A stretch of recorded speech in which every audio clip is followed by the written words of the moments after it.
Hello student, my self Shyam. और आज हम लोग बात करने वाले हैं आपके सॉयल साइंस में जो आपके क्या होती हैं आपकी सॉयल होराइजन और physical property of the soil, मतलब जो आपकी भौतिक गुण होते हैं आपके सॉयल के, उसके बारे में मैं बात करने वाला हूँ।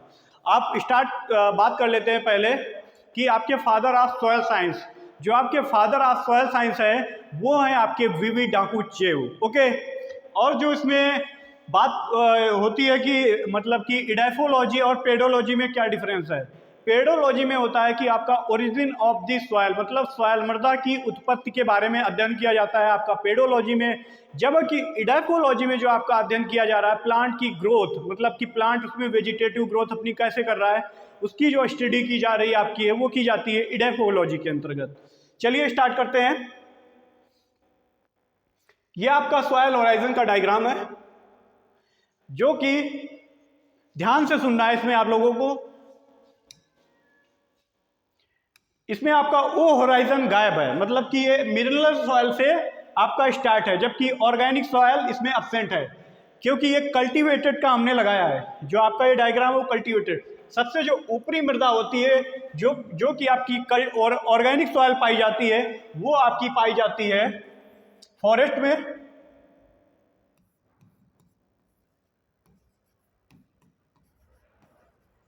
जो ओ होराइजन आपका पाया जाएगा वो अनकल्टिवेटेड सॉइल, मतलब कहां पाया जाएगा, ओ होराइजन पाया जाता है आपका फॉरेस्ट में।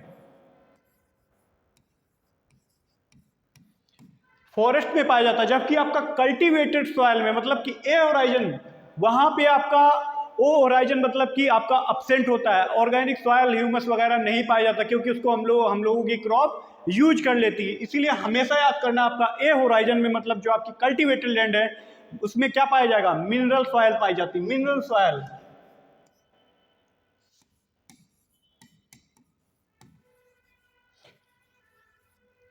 ओके, देखो पहले हम लोगों को याद रखना है कि ए और प्लस बी को क्या कहते हैं। ए प्लस बी को सोलम कहा जाता है। क्या कहा जाता है, सोलम, सोलम कहते हैं, सोलम। जबकि ए प्लस बी प्लस सी को, ए प्लस बी प्लस सी को रिगोलित कहा जाता है। पहले आप लोग इसको नोट कर लीजिए कि आपका ओ होराइजन केवल आपका जो ऑर्गेनिक सॉइल होती है वो आपका फॉरेस्ट सॉइल में पाई जाती है, जबकि आपका मिनरल सॉइल होती है वो आपका ए होराइजन में पाई जाएंगी। और आपका ओ होराइजन मिनरल सॉइल में एब्सेंट होता है, क्योंकि उसको जो हमारी क्रॉप है कल्टीवेशन के दौरान आपका ह्यूमस को यूज कर लेती है। नेक्स्ट, ए प्लस बी को हम लोग सोलम कहते हैं, जब ए प्लस बी प्लस सी को रिगोलित कहा जाता है। ओके,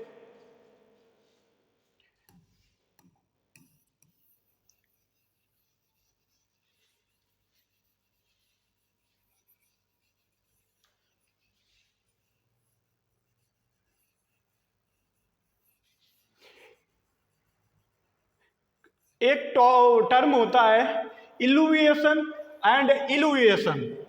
इल्यूविएशन में क्या होता है, आपका इल्यूविएशन जो प्रोसेस हो रही है वो आपके ए होराइजन से हो रही है, ए वन से हो रही है। वो कहाँ, मतलब कि कोई भी न्यूट्रिएंट वगैरह लीच होकर के जब आपका ए बी वन में चले जाते हैं तो उसी को कहा जाता है इल्यूविएशन प्रोसेस। जब आपका बी होराइजन में पहुंच रहा है उसी को कहा जाता है एलुएशन प्रोसेस। इल्यूविएशन, ELLIVUATION, इल्यूविएशन जो आपकी प्रोसेस हो रही है। वॉशिंग आउट, मतलब जब आपके न्यूट्रिएंट वगैरह लीच करके ए होराइजन से बी में जा रहे हैं तो उस प्रोसेस को कहा जाता है आपका इल्यूविएशन। एंड नेक्स्ट, जब आपका वॉशिंग इन, मतलब जिस होराइजन में वो जो न्यूट्रिएंट वगैरह लीच होकर के आपके पहुंच रहे हैं उसको कहा जाता है इल्यूविएशन। ILLIVULATION। ओके,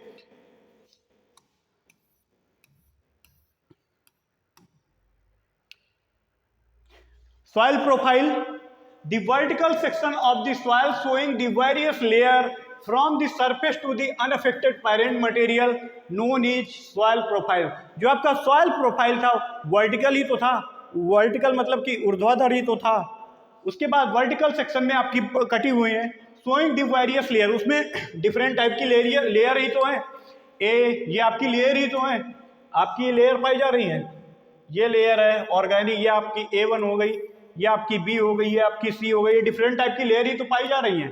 तो वही डिफिनेशन में कह रहा है the vertical section of the soil showing the various layer from the surface से the unaffected plant material is known as soil profile, the various layer is known as horizon. जो आपकी layer divide है वो आपकी किस में divide है? Horizon में ही तो डिवाइड है, ठीक है। जो आपका इसमें जितने भी होराइजन होते हैं वो देख लेते हैं। The soil profile content horizon, जो सबसे आपका ऊपरी सॉइल होती है, ऊपरी मतलब ऊपरा होराइजन होता है, ये आपका ओ होराइजन होता है, जो कि ओ होराइजन कहाँ पाया जाता है? आपका फॉरेस्ट सॉइल में पाया जा रहा है। ए होराइजन सबसे upper layer of the horizon is known as of the mineral soil. A horizon, B horizon, C horizon and R horizon and all the possible sub horizon. Okay, बात कर लेते हैं ओ होराइजन के बारे में।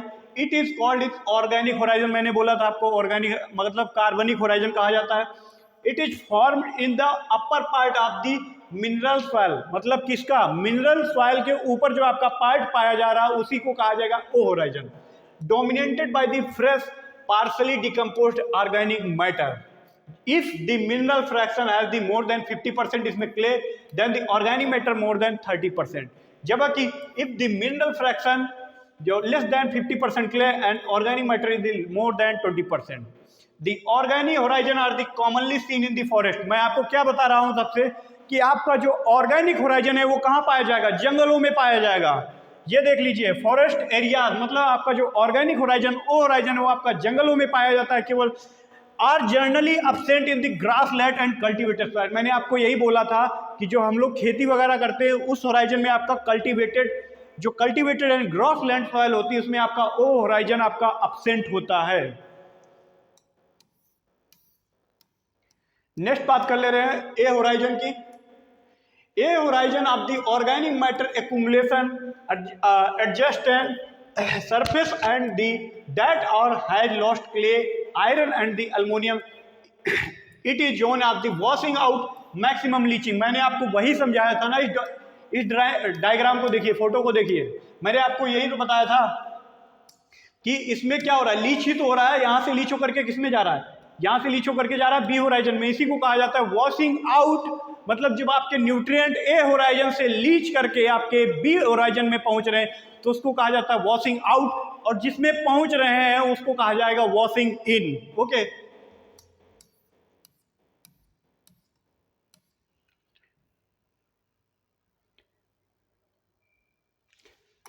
Next B horizon को देख लेते हैं। The horizon of the maximum elevation, मैंने आपको बोला था एलिवेशन ई वाला उसमें आएगा ए वाले में, जबकि बी वाला elevation horizon in the which dominant feature are the accumulation of the, मतलब एक्यूमुलेट का मतलब होता है इकट्ठा होना, इकट्ठा होना of the clay, iron, aluminium, humus, alone. कहाँ से ये सब इकट्ठा हो रहा है? जो आपका clay, iron, aluminium, humus, alone वगैरह ये सब कहाँ से आ रहा है? आपके ए होराइजन से आ रहा है, जो आपका इकट्ठा हो रहा है बी होराइजन में। नेक्स्ट देख ले रहे हैं आपका C horizon.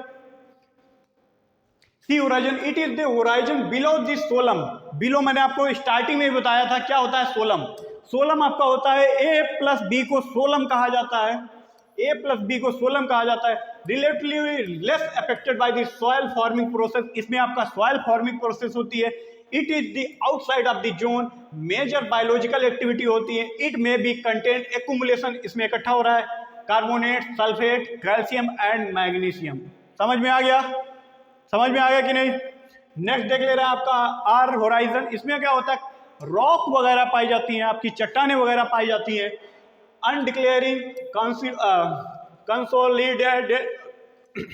consolidated bedrock and the may not be them parents rock from the which the soil is formed। Okay, अब बात कर लेते हैं क्या होता है आपका सॉइल टेक्सचर। सॉइल टेक्सचर क्या होता है आपका? Relatively proportion of the clay particles of the soil. देख लेते हैं soil texture of the refers to the relative proportion of the particles, it is the relative percentage of the by weight 3 soil separated with sand होता है आपका, silt होता है and clay होता है. Simply refers the size soil particle. It or the basic property of the जो आपकी ये है basic property है, it can be the not change. ये आपसे सॉइल टेक्सचर मतलब सॉइल टेक्सचर की जो आपकी हिंदी होती है वो होती है आपकी मृदा कड़ाकार. मैं आज आपको इसको बहुत अच्छे से समझा दूंगा, बेहिचक आप देखते रहिए. जो आपका सॉइल टेक्सचर होता है ये कह रहा है रिलेटिव आपका प्रोपोर्शन है, मतलब अनुपात है किसका, पार्टिकल्स का, मतलब जो कण है मिट्टी के कण है उनका अनुपात है. The relative percentage by the weight, weight के अनुसार, बाय 3, इसको वेट के अनुसार इसको 3 में डिवाइड किया गया है. सैंड सिल्ट क्ले मतलब कि सैंड मतलब बालू, सिल्ट और क्ले मतलब मृतिका. Simply referred by the size of the soil particles. It is the basic property. ये जो है आपकी बेसिक प्रॉपर्टी है आपकी किसकी, सॉइल की, और इसको कभी चेंज नहीं किया जा सकता है. हिंदी में भी है, बता दूंगा आप लोगों को. पहले इधर देख लीजिए, ये जो है आपका, ये आप सभी लोग जानते होंगे, देखे होंगे, इसको ध्यान से देख लीजिए. ये आपको सब लोग गांव में इसको बोलते हैं क्या, बालू ही बोलते हैं ना. ये आपकी हो गई सैंड, और ये आपकी क्या है, इसको बोलते हैं सिल्ट. ध्यान से देख लीजिए सब लोग, ये है आपकी सिल्ट, ये आपका क्या हो गया सैंड, और ये आपकी है क्ले, मृतिका. ये आपस में ही देखो बॉन्ड ऐसा, मैं इसको दिखाने के लिए लाया क्योंकि ये देखो बॉन्ड बन गया ना, चिपक गया है. तो ये क्या हो गया आपका क्ले. ये इनका साइज शेप सब अलग अलग होता है. जैसे कि आपका सैंड का जो वो होता है डायामीटर होता है सैंड का जो डायामीटर होता है 0.0,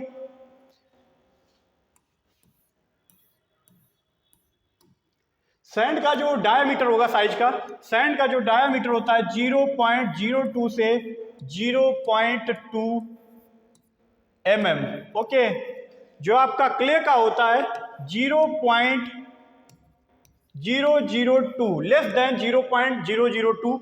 और जो आपका सिल्ट का होता है, ये इसका डायामीटर हम आपको बता रहे हैं, और जो सिल्ट का होता है वो आपका होता है 0.002 से 0.02 mm. ये है आपका सिल्ट का.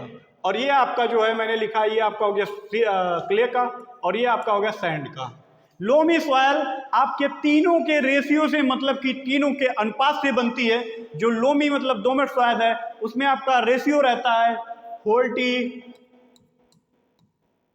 40 रेशियो 20. ये आपका रेशियो रहता है सैंड, सिल्ट और क्ले का, जिससे आपकी दोमट सॉयल का फॉर्मेशन होता है. ठीक है. अब हिंदी में आपको बता दे रहे हैं, एक बार देख लीजिएगा हिंदी वाले. मृदा कड़ाकार या मृदा गठन. मृदा में सैंड, सिल्ट और क्ले के कणों के सापेक्ष अनुपात को मृदा कड़ाकार कहते हैं. यह मिट्टी की मूल संपत्ति, स्थायी संपत्ति एवं मृदा कड़ाकार को कभी बदला नहीं जा सकता है.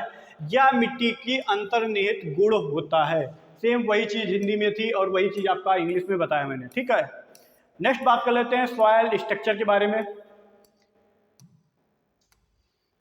Soil structure, the arrangement and the organization of the primary and secondary particles in the soil masses of the known as. जो आपके प्राइमरी एंड सेकेंडरी पार्टिकल्स है वो ऑर्गेनाइज वे में इकट्ठा हो गए, वो आपके किसका रूप ले लिए हैं, सॉइल स्ट्रक्चर का, मतलब कि मृदा की संरचना का रूप ले लिए हैं. In the fact of the important physical change in the imposed by the farmer in the, जो आपको इसका चेंज हो सकता है.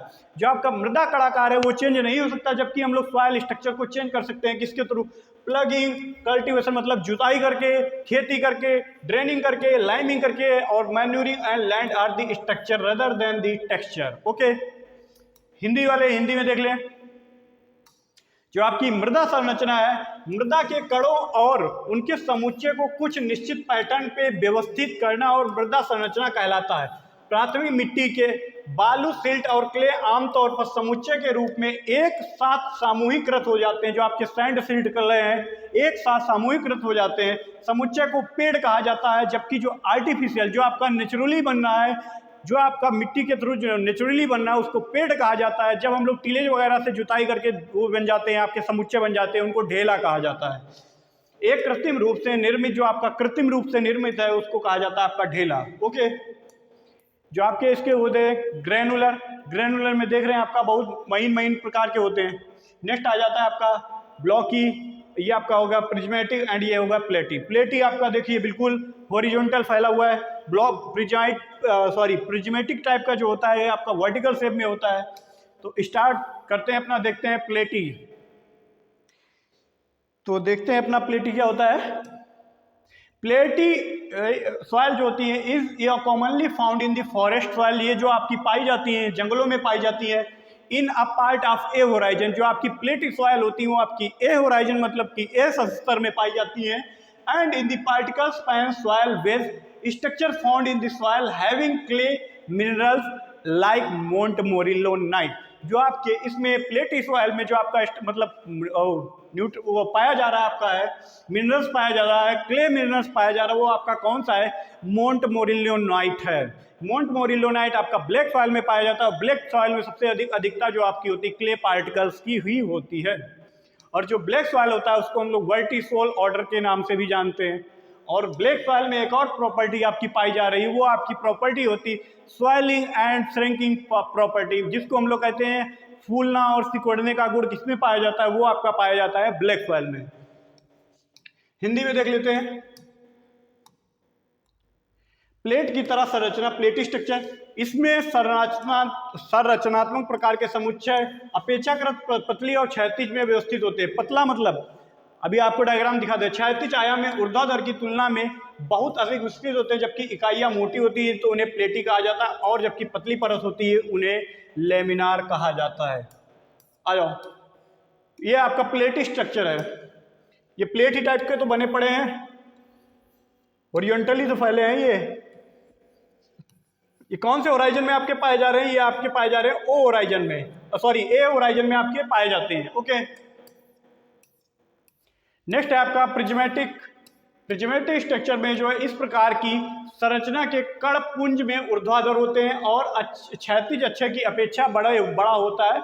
ऊर्ध्वाधर की भुजा तेज और चपटे किनारों व चमकदार होते हैं, धरातलों वाली होती है। जब इस प्रकार के पेड़ या कण पुंज का शीर्ष तथा किनारे गोलाकार होते हैं तो संरचना स्तंभाकार होती, कॉलमनार होती है। जब संरचना सपाट होती कहलाती है। इस कण के समूह का आकार जो होता है आपका 10 से लेकर के 100 मिलीमीटर तक होता है। प्रिज्म संरचना शुष्क अतः अर्ध शुष्क मृदाओं में बासंस्तर मतलब बी होराइजन में आपका पाया जा रहा है। स्तंभाकार संरचना होती है, मतलब इनका जो होगा वर्टिकल पोर्शन होगा, और स्तंभाकार संरचना होती है तथा स्तंभ होती है। जबकि मृदा प्रोफाइल में परिवर्तन होता है तो संस्तर अपघटित होती है। इंग्लिश में देख ले रहे हैं। Prismatic and columnar structure are the found in the high clay containing soil. जिस सॉइल में आपका हाई क्ले कंटेंट पाया जा रहा है, हाई मतलब जिस सॉइल में आपका टेक्सचर जो है क्ले है सबसे ज़्यादा अधिक है, उसमें आपका प्रिज्मेटिक और कोलुमिनार बनेगा। And mostly found in the soil having the, इसमें क्या पाया जा रहा है सबसे ज़्यादा अधिक में, sodium content in the dry climate के थ्रू। ये हो गया आपका प्रिज्मेटिक, वर्टिकल पोर्शन में ज़्यादा आपका बढ़ रहा है। ओके,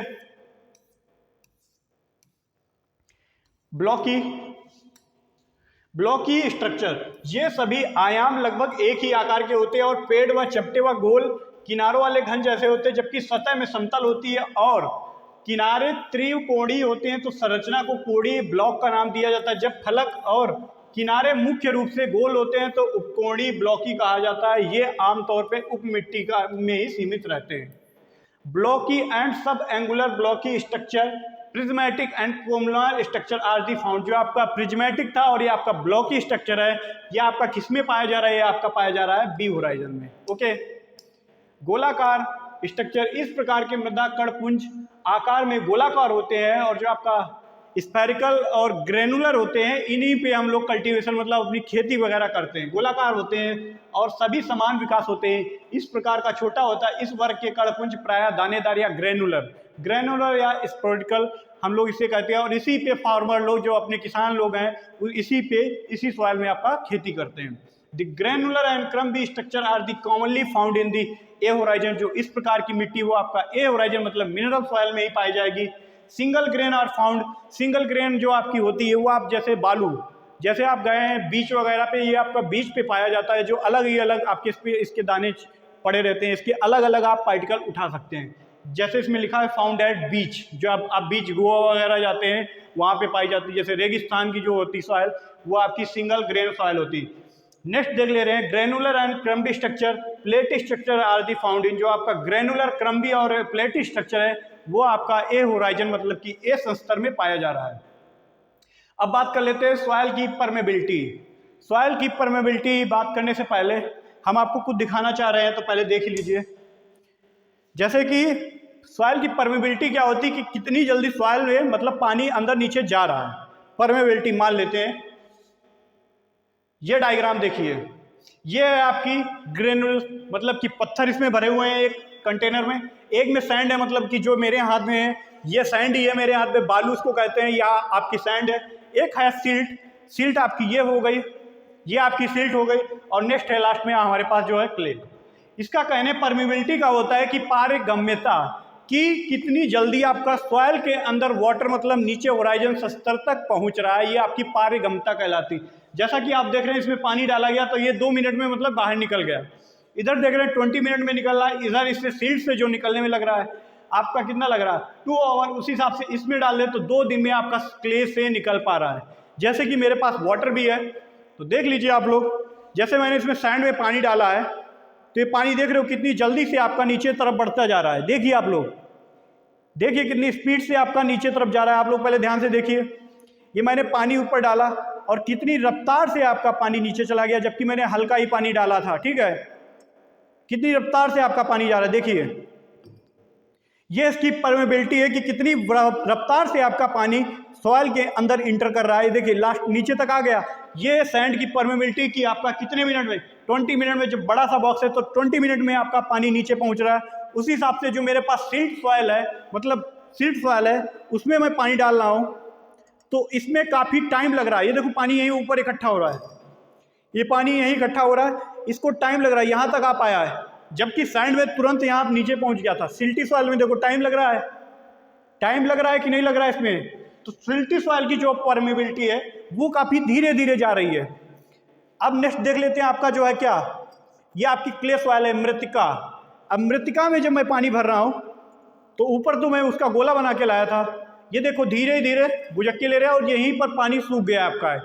ऊपर ही पानी इसने क्या कर लिया, वाटर होल्डिंग कैपेसिटी सबसे अच्छी किस टेक्सचर मतलब कि कड़ाकार की होती है, वो आपकी होती है क्ले की। जैसे कि ब्लैक सॉइल में सबसे अधिक आपका पाया जाता है क्ले और उसमें मॉन्ट मोरिलोनाइट मिनरल्स होता है। ये देखो आपका जो ये आपकी क्ले सॉइल थी मेरे हाथ में, इसका जो है ऊपर ही पूरा वाटर होल्डिंग कैपेसिटी मतलब वाटर जल धारण क्षमता इसकी सबसे अच्छी होती है। इसमें जो है ऊपर ही पानी पूरा स्टोर कर लिया, जबकि इसमें आपका जो आपकी बलुई है इसमें वाटर होल्डिंग कैपेसिटी बिल्कुल नहीं अच्छी होती, क्योंकि इसमें आप पानी ऊपर डालें और आपका वाटर कहाँ चला गया, नीचे चला गया, जबकि आपके क्रॉप को फसल को पानी नहीं मिल पाया और जो आपने वाटर दिया था फसल को वो आपका पानी कहाँ चला गया, नीचे सॉइल में चला गया। यही डिफरेंस होता है आपका सॉइल परमेबिलिटी में। चलिए अब देख लेते हैं क्या होती है आपकी सॉइल परमेबिलिटी।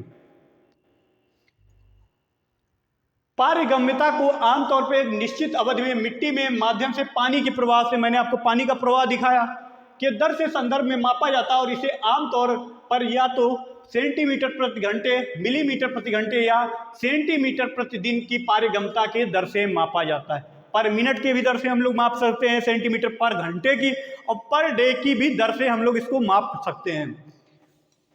दो विभिन्न प्रकार के कणों की सतहों को एक दूसरे से चिपकाने की प्रवृत्ति को एडर्जन कहते हैं। जो आपका वाटर को हम लोग वाटर से मिलाएंगे तो आपका कोहर्जन कहलाएगा, जब वाटर को वाटर मॉलिक्यूल से मिला रहे हैं कोहर्जन कहलाएगा, जब हम सॉइल को वाटर से मिलाएंगे वो आपका कहलाता है एडर्जन। देख लेना कोहर्जन और एडर्जन में क्या डिफरेंस है। दो भिन्न प्रकार के कणों को सतह में एक दूसरे से चिपकाने की प्रवृत्ति को असंजन कहते हैं, मतलब कि एडर्जन कह लेते हैं। दो डिफरेंट प्रकार के, वाटर एंड सॉइल। नेक्स्ट है दो समान कणों को वाटर या वाटर, सॉइल या सॉइल को आपस में चिपकाने की प्रवृत्ति को कोहेर्जन कहते हैं या ससंजन कहते हैं। कंसिस्टेंट मतलब होती है कि कितनी उसकी कंसिस्टेंसी है सॉइल की। देख लेते हैं एक बार। The consistent is the define the resistance of the soil various moisture. कौन को किस किस मॉइस्चर पे आपकी सॉइल रेजिस्टेंस है, मतलब कि content to the mechanical stress and manipulation. जब आप जुताई वगैरह कर रहे हैं तो आपके सॉइल के अंदर कितनी रेजिस्टेंस क्षमता है। The combine both of the cohesive and adhesive force. जो फोर्स के बारे में बात मैंने आपको पहले बताया, which determine जो ज्ञात किया जा सकता है with which soil can be ruptured, मतलब ruptured मतलब होता है कि जैसे कि ये मेरे हाथ में मिट्टी है, ये मैंने मिट्टी ली और मैं इस पे प्रेशर लगा रहा हूँ, तो कितना इस पे प्रेशर लग रहा है, कितने प्रेशर से आपकी ये मिट्टी टूट रही, उसी को जैसे कि इसमें टाइम लग रहा है। आपका सैंड यहाँ पे होता तो खटाक से टूट जाती, बट मैंने आपकी क्ले मिट्टी ली है ना, तो क्ले में मुझे इसको तोड़ने में टाइम लग रहा है, तो इसका रप्चर रेजिस्टेंस मतलब अधिक है। Okay, rupture soil consistent is the describe all three moisture level mainly wet and moist. जो आपका सॉइल मॉइस्चर डिस्क्राइब किया मॉइस्चर लिया जा रहा है मेनली, नेमली वेट मतलब गीली और ड्राई मतलब सूखी मिट्टी का लिया जाएगा। ओके, नेक्स्ट देख ले रहे हैं। नेक्स्ट है आपका परमेबिलिटी, समझ में आ गया ना। सॉइल परमेबिलिटी, सॉइल मतलब मृदा पारगम्यता, ना समझ में आया दोबारा देख लेना। अब बात कर लेते हैं पार्टिकल डेंसिटी की। पार्टिकल डेंसिटी क्या होता है कि मृदा की ठोस, इसमें सॉलिड पोर्शन की बात कर रहा है, मृदा के ठोस भाग के एकांक आयतन के द्रव्यमान को कण घनत्व कहा जाता है। इस मृदा के वास्तविक या इसको पार्टिकल को रियल डेंसिटी भी कहते हैं और कण घनत्व भी करते हैं। सामान्य मृदा के कण घनत्व पार्टिकल डेंसिटी जो सामान्य का होता है वो आपका तो 2.65 ग्राम पर सीसी, और जो आपका ऑर्गेनिक सॉइल में पाया जाता है 1% पाया जाता है, 1% ग्राम पर सीसी कण घनत्व को भी कहा जाता है। इंग्लिश में देख लेते हैं। The weight of per volume of the solid soil portion of the soil, जो आपका सॉलिड पोर्शन होगा सॉइल का वही आपका क्या कहलाएगा, आपकी पार्टिकल डेंसिटी। वॉल्यूम आयतन किसका, आयतन किसका है आपका चाहिए, सॉलिड पोर्शन, जितना भी सॉइल का आपका सॉलिड पोर्शन होगा वही आपकी क्या कहलाएगी, पार्टिकल डेंसिटी या real density. Okay, generally particle density is the normal soil जो आपकी होती है 2.65 ग्राम पर सीसी क्यूबिक सेंटीमीटर बोलते हैं। Particle density is the also known as true density. Okay, अब बात कर लेते हैं बल्क डेंसिटी की।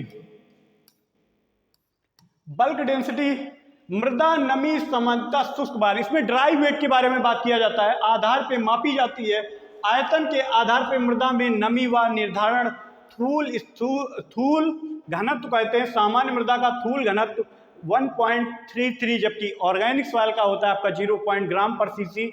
मिट्टी का स्थूल घनत्व मिट्टी की प्रति इकाई थोक मात्रा में द्रव्यमान है जिसका 105 डिग्री सेंटीग्रेड वजन पर सुखाया जाता है। जब आपका ड्राई कर ली जाएगी उसके बाद आपकी बल्क डेंसिटी निकाली जाती है। ओके, इंग्लिश में देखते हैं the oven dry weight of the unit of the volume soil inclusive of the pore space is called bulk density.